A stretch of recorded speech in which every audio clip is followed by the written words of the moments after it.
Hello guys. तो last class में हमने पढ़ लिया था डिस्टेंस फॉर्मूला। तो चलिए अभी स्टार्ट करते हैं सेक्शन फॉर्मूला। जैसा कि नाम से ही दिखाई दे रहा है कि हम इसमें किसी लाइन की सेक्शंस करेंगे। फॉर एग्जांपल एग्जाम में कैसे क्वेश्चन आता है मैं आपको बताता हूँ। हमें दो पॉइंट गिवन होते हैं जिससे एक लाइन बनाई जाती है। तो मान लीजिए एक पॉइंट है ए एंड एक पॉइंट है बी जिसके थ्रू एक लाइन बन रही है। और हमें तीसरा पॉइंट बोलेगा कि एक तीसरा पॉइंट है जो इस लाइन पर कहीं है, बीच में कहीं है, जो इस पूरी लाइन को m/n की रेशियो में डिवाइड कर रहा है। m और n की वैल्यू आपको गिवन होगी और बोलेगा कि बताओ c की वैल्यू क्या होगी, c के कोऑर्डिनेट्स क्या होंगे। जैसे कि मान लीजिए x1 y1 a के कोऑर्डिनेट है, x2 y2 b के कोऑर्डिनेट है। अब c के कोऑर्डिनेट फाइंड आउट करने होते हैं। मान लीजिए x, y है तो x और y फाइंड आउट करने हैं। सबसे पहले सेक्शन फॉर्मूला की डेरिवेशन में हम लोग क्या क्या चीजें हमें गिवन होंगी। तो देखिए सबसे पहले हमें दो पॉइंट गिवन होंगे जिनके थ्रू लाइन बन रही होगी, ए और बी। ए की वैल्यू x1, y1 हम मानते हैं और b की वैल्यू x2, y2 मानते हैं। और हमें गिवन होगा एक थर्ड पॉइंट कहीं बीच में लाई कर रहा होगा इस पॉइंट के, जिसके अकॉर्डिंग हम x, y मान लेते हैं। और जो थर्ड पॉइंट है वो ए बी लाइन को m/n की रेशियो में डिवाइड कर रहा होगा। ओके, अब मैं इसका रफ डायग्राम ड्रॉ करके दिखाता हूँ आपको। ये ए पॉइंट है, ये बी पॉइंट है, ये ए और बी के बीच में लाइन है। सी एक तीसरा पॉइंट है जो कहीं लाई कर रहा है, जो इस लाइन को m/n की रेशियो में डिवाइड कर रहा है। और आपको ये पता होगा, अगर मान लेते हैं कि ए बी की जो लेंथ है वो d है, तो ए सी और बी सी कितना होगा। ये जरूरी है क्योंकि सेक्शन फॉर्मूला में इसका यूज करेंगे। तो ए सी और ए सी की वैल्यू क्या हो जाएगी। ए सी में कौन सा हिस्सा है, m/n में m है, अपॉन दोनों रेशियोज का sum into length of A B यानी कि डी, यानी कि m D upon m plus n। ये बहुत सिंपल है। जैसे हम ये पार्ट निकाल रहे हैं तो इस पार्ट की रेशियो क्या m है, तो m को ऊपर लिखें, दोनों रेशियोज का सम करें, यानी कि टोटल होगी इनटू में जो टोटल डिस्टेंस है वो लिख दें बस। वैसे ही हम BC निकाल सकते हैं। BC क्या हो जाएगा, इस पार्ट की रेशियो क्या n है, और जो टोटल रेशियो सम क्या हो जाएगा m plus n into D, यानी कि हो जाएगा N D upon m plus n। Okay, अब हम इसका डेरिवेशन स्टार्ट करते हैं। लेट सपोज हमें मान के चलना है कि जो हमारे जो पॉइंट्स है, गिवन पॉइंट्स हैं, वो फर्स्ट क्वाड्रेंट में लाई कर रहे हैं। तो ये एक्स एक्सिस हो गया, ये वाई एक्सिस हो गया, ये पॉइंट ए हो गया। मैं यहाँ कोऑर्डिनेट नहीं लिख रहा हूँ। ये पॉइंट मान लीजिए यहाँ पर एक पॉइंट है बी हो गया, और जो थर्ड पॉइंट है सी हो गया। और ए के कोऑर्डिनेट्स एंड बी के कोऑर्डिनेट्स एंड सी के कोऑर्डिनेट्स आपको पता है, यहाँ पे मैंने लिख दिए हैं। ये ए के कोऑर्डिनेट है, ये बी के, ये सी के। तो अगर ए के कोऑर्डिनेट x1, y1 है तो ये डिस्टेंस क्या हो जाएगा, x1 हो जाएगा। सी का x कोऑर्डिनेट क्या है, x ही है, तो ये डिस्टेंस क्या हो जाएगा, ये हो जाएगा x। वैसे ही b के कोऑर्डिनेट्स क्या है, x कोऑर्डिनेट्स x2, तो ये डिस्टेंस क्या हो जाएगा, ये x2 हो जाएगा। ओके, वैसे ही a के कोऑर्डिनेट्स क्या हो जाएंगे, y कोऑर्डिनेट क्या होगा, a का होगा y1। वैसे ही c का y कोऑर्डिनेट क्या होगा, c का y कोऑर्डिनेट क्या होगा, y होगा। वैसे ही b का y कोऑर्डिनेट क्या होगा, b का y कोऑर्डिनेट क्या होगा, y2 होगा। ओके, अगर हम ध्यान से देखें तो हमें यहाँ पर राइट एंगल ट्रायंगल दिखाई दे रहे हैं। हाँ दिखाई दे रहे हैं, देखो पहला राइट एंगल ट्रायंगल ये, मान लीजिए इसका नाम डी दे देते हैं। और दूसरा राइट एंगल ट्रायंगल, एक ट्रायंगल हो गया BCD, एक हो जाएगा BAE, नाम देते हैं इसको पॉइंट को E, तो BAE एक राइट एंगल ट्रायंगल हो गया। तो मैं यहाँ इसको ड्रॉ करता हूँ रफ डायग्राम पे। ये आपको ध्यान रखना है कि AB जिसमें हमने यहाँ D माना है, तो मैं यहाँ D की जगह AB भी लिख सकता हूँ। तो MAB upon m plus n भी लिख सकता हूँ, ठीक है। AB यानी कि AB लाइन की लेंथ। उसी तरीके से मैं यहाँ पर भी इसका यूज करूंगा। तो देखिए यहाँ पर जो ट्रायंगल फॉर्म हो रहा है, मैं इस डायग्राम को मिटा रहा हूँ और क्लियर ट्रायंगल बना रहा हूँ जिससे आप इजीली समझ सकते हैं। ये मैंने रफ ट्रायंगल बना लिया है जैसा कि अभी हमने ग्राफ पेपर पे देखा था। तो चलिए हम इसमें मैंने कहा था इसमें सिमेट्री का यूज करेंगे। तो बाय सिमेट्री अगर हम देखें तो triangle B D C is similar to triangle, कौन सा triangle, B A E, triangle B A ई।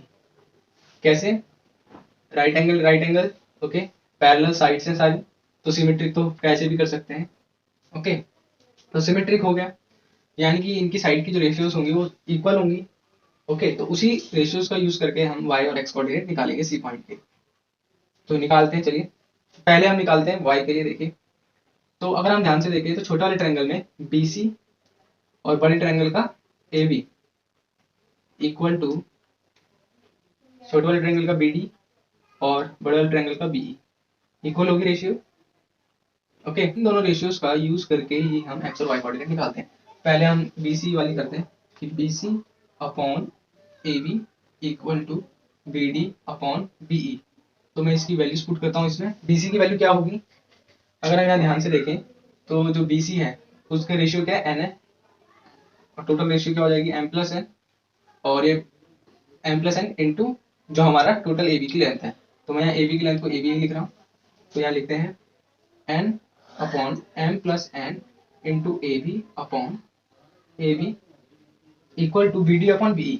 अगर बी डी को ध्यान से देखें तो बी डी क्या होगा, बी डी क्या होगा, क्योंकि देखो एक्स तो सेम है, यानी कि दोनों पॉइंट का एक्स सेम है, यानी कि सीधी लाइन है।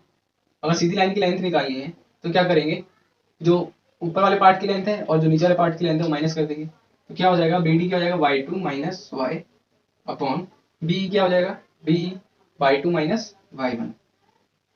जैसे हमने ऊपर लेंथ निकाली वैसे नीचे वाली निकाली। ए बी से ए बी यहाँ कैंसिल हो गया, तो यहाँ से हमारे पास निकल के आया N upon M plus N into Y two minus Y one equal to Y two minus Y. और वाई टू यहाँ पर देखिए N M N Y two Y one ये सब चीजें हमें गिवन होगी, तो यहाँ से इजिली हम वाई निकाल सकते हैं। तो लिखते हैं वाई के लिए, तो वाई क्या हो जाएगा यहाँ पे, Y two minus N Y two minus Y one upon M plus N.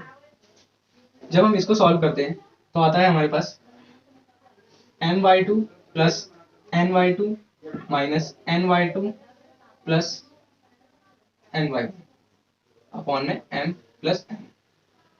तो यहाँ से हमारा वाई कोऑर्डिनेट क्या निकल के आया, वाई कोऑर्डिनेट निकल के आया एन वाई टू से एन वाई टू कैंसिल हो गया, M Y two plus N Y one upon M plus N. This is very very very important. तो बीसी की वैल्यू क्या होगी, बीसी की वैल्यू क्या होगी, यहाँ रेशियो देखिए सेम रेशियो आएगी, बीसी अपॉन ए बी वाली रेशियो क्या आएगी, N upon M plus N. तो मैं यहाँ दोबारा लिखता हूँ बीसी अपॉन ए बी जो इक्वल है N upon M plus N के, और वहां से सी डी निकालते हैं। सी डी कहाँ है, सी डी है यहाँ पर, वाई कोऑर्डिनेट सेम है, एक्स डिफरेंट है। तो अगर हम इस लाइन की लेंथ निकालें तो एक्स वाले कोऑर्डिनेट्स को हम सब्ट्रैक्ट कर देंगे। तो हमारी सी डी की लेंथ क्या हो जाएगी, x two minus x one upon A की लेंथ क्या हो जाएगी, x two minus x one, sorry C D की तो लेंथ होगी वो एक्स टू माइनस एक्स होगी। यहाँ से हम इवेल्युएट करेंगे एक्स की वैल्यू, तो वो आएगी M X two plus N X one upon M plus N. तो ये हमारा एक्स कोऑर्डिनेट आ गया, ये हमारा वाई कोऑर्डिनेट आ गया। तो m पता होगा, n पता होगा, y2 y1 पता होगा तो y निकल जाएगा। वैसे ही x2 x1 पता होंगे, m और n पता होंगे तो x निकल जाएगा। तो अब हम इसको अभी कॉम्प्लेक्स हो गया तो अभी आपको सिंपल करके याद रखेंगे। तो सिंपल वे में अगर हमें फॉर्मूला याद करना है केवल, तो हमें एक लाइन गिवन थी जिसमें a के कोऑर्डिनेट्स गिवन थे, b के कोऑर्डिनेट्स गिवन थे, और बीच में हमें एक्स वाई जो हमें निकालना था, और जो ये सी पॉइंट है वो m/n की रेशियो में डिवाइड करना था। तो हम डायरेक्टली इसको कैसे लिखेंगे, अब पेपर में आपको डेरिवेशन करके नहीं देखना है, आपको बस अपने कॉन्सेप्ट को मजबूत करने के लिए देखना है कि कहाँ से कैसे लाइन डिवाइड हो रही है। तो मैं आपको फॉर्मूला याद रखने का तरीका बताता हूँ। जो m रेशियो है, ओके, उसको हमेशा जब भी मल्टीप्लाई करना होगा ना तो उसके अपोजिट वाले से करना होगा। वैसे ही जो n रेशियो है इसको जब मल्टीप्लाई करना होगा ना तो इसके अपोजिट वाले से करना होगा। वही हमने देखो यहाँ किया है, और उनका सम करना है। पहले जैसे मुझे y कोऑर्डिनेट निकालना है, ओके, तो याद रखें कि हमें जो रेशियो का मल्टीप्लाई करना है वो केवल y कोऑर्डिनेट से ही करना है और कहीं से नहीं करना। तो m अपोजिट वाले का y यानी कि y2 my2 प्लस n, और अपोजिट वाले का y यानी कि n by 1 upon n plus n। हो गया y कोऑर्डिनेट का फॉर्मूला। वैसे ही x के लिए m x2 plus n x1 upon n plus n। तो चलिए अब स्टार्ट करते हैं एरिया ऑफ ट्रायंगल फॉर्मूला। तो सबसे पहले एरिया ऑफ ट्रायंगल, तो ट्रायंगल की बात कर लेते हैं। तो ट्रायंगल की तीन बेसिक बातें होती है, इसमें तीन साइड्स होती है, तीन एंगल्स होते हैं। तो हमें एरिया ऑफ ट्रायंगल कैसे निकालना होगा, तो हमें इसको क्वेश्चन में तीन पॉइंट्स गिवन होंगे a b और c। मान लीजिए इसके कोऑर्डिनेट x1, y1 है, b के x2, y2 है, और c के x3, y3 है। तो इनसे एक ट्रायंगल बन जाएगा। इस ट्रायंगल का हमें एरिया फाइंड आउट करने के लिए कहा जाएगा, और ये क्वेश्चन हर बार आता है एग्जाम में 6 मार्क्स का। तो it is important but very easy. तो देखिए पहले हम इसकी डेरिवेशन करते हैं। मान लीजिए ग्राफ है, एनिमेशन में सबसे पहले हमें क्या करना है, जो हमारा ट्रायंगल ABC है उसको क्लोज करना है एक रेक्टेंगल में। एंड जैसा कि हमें सबके कोऑर्डिनेट्स तो पता ही है, तो उसी हिसाब से ये वाला डिस्टेंस क्या हो गया, ये हो गया x2, और ये वाला डिस्टेंस क्या हो जाएगा, ये हो जाएगा हमारा x1। वैसे ही ये वाला डिस्टेंस क्या हो जाएगा, x3। एंड सेम थिंग ये हो जाएगा हमारा y2, एंड ये हो जाएगा हमारा y3, ये हो जाएगा हमारा y1। ये हमारे कोऑर्डिनेट्स हैं, ये हमने ग्राफिकली रिप्रेजेंट करें। अब इसके बाद हमें एक बेस चाहिए, हाइट चाहिए निकालने के लिए रफ ट्रायंगल का। तो उससे पहले सबसे पहली बात कि जो हमें रेक्टेंगल बनाना है उसमें एक कॉर्नर रेक्टेंगल का कॉर्नर होना चाहिए। मैं ये एक कॉर्नर जो है रेक्टेंगल का भी कॉर्नर होना चाहिए। तो उसी हिसाब से अगर हम देखें तो इस रेक्टेंगल का एरिया, इस रेक्टेंगल को हम नाम दे देते हैं P, ये तो B हो ही गया, RS, यानी कि जो एरिया ऑफ PBRS क्या हो जाएगा, लेंथ इंटू ब्रेथ। तो ये लेंथ कितनी होगी, ये लेंथ होगी y minus y2, sorry y1 minus y2, और ये वाली लेंथ कितनी हो जाएगी, x3 माइनस x2, यानी कि ये एरिया हो गया हमारा इस रेक्टेंगल का। अगर हम ये 3 ट्रायंगल्स दिखाई दे रहे हैं आपको, अगर इन तीनों ट्रायंगल्स का एरिया माइनस कर दें रेक्टेंगल के एरिया में से, तो हमारे पास ABC ट्रायंगल का एरिया बचेगा। तो रेक्टेंगल का एरिया हमारे पास आ गया। अब हम एरिया ऑफ PAB यानी कि फर्स्ट ट्रायंगल का निकालते हैं इसका। तो इसका एरिया क्या हो जाएगा, बेस क्या है इसका PA, और PA की वैल्यू क्या हो जाएगी, x1 माइनस x2, यानी कि half into x1 minus x2 into में हाइट यानी कि ये चीज, और वो है PB। तो PB की वैल्यू क्या हो जाएगी, y1 माइनस y2, ये हो गया एरिया ऑफ PAB। वैसे ही एरिया ऑफ ASC निकालते हैं, वो क्या होगा, हाफ इंटू बेस क्या है, बेस हो जाएगा AS की वैल्यू क्या है, x3 minus x1, and height क्या हो जाएगी, हाइट हो जाएगी SC, जो क्या हो जाएगा y1 माइनस y3। वैसे ही एरिया ऑफ RBC क्या हो जाएगा, हाफ इंटू RB जो हमारा बेस है हो जाएगा x3 माइनस x2, हाइट क्या हो जाएगी RC क्या हो जाएगा y3 माइनस y2। अब हमें क्या करना है, एरिया ऑफ ट्रायंगल ABC निकालना है। अगर एरिया ऑफ ट्रायंगल ABC निकालना है तो क्या से लिखेंगे हम, area of triangle ABC equals to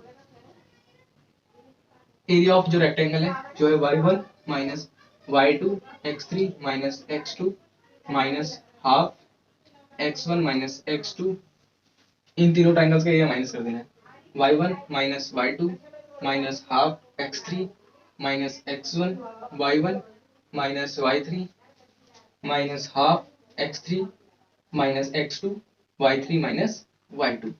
तो जब हम इसको सॉल्व करते हैं तो हमें सीधी वैल्यू मिलती है, हाफ एरिया ऑफ ट्रायंगल जो ABC है, फाइनल फॉर्मूला हमारा निकल के क्या आता है, half x1 y2 minus y3 plus x2 y3 minus y1 plus x3 y1 minus y2। ये हमारा फाइनल एरिया ऑफ ट्रायंगल का फॉर्मूला निकल के आता है। इसको याद रखने का तरीका ये है कि देखिए सबसे पहले तो ये x1 यहाँ आएगा, x2 यहाँ आएगा, x3 यहाँ आएगा। ओके, अब x1 से क्या मल्टीप्लाई होगा, तो यहाँ पे कोऑर्डिनेट्स लिख लीजिए, y1 y2 y3 याद रखने का बहुत सिंपल तरीका है। तो पहले y2 माइनस y3 करना है, फिर y3 माइनस y1 करना है, एक साइकिल चलानी है, y2 से y3, फिर y3 से y1, y1 से y2। तो ये हमारा फॉर्मूला हमें याद हो जाएगा इजीली। अगर आपको कोई भी डाउट होता है तो आप मुझसे कमेंट सेक्शन में भी पूछ सकते हैं। Thank you.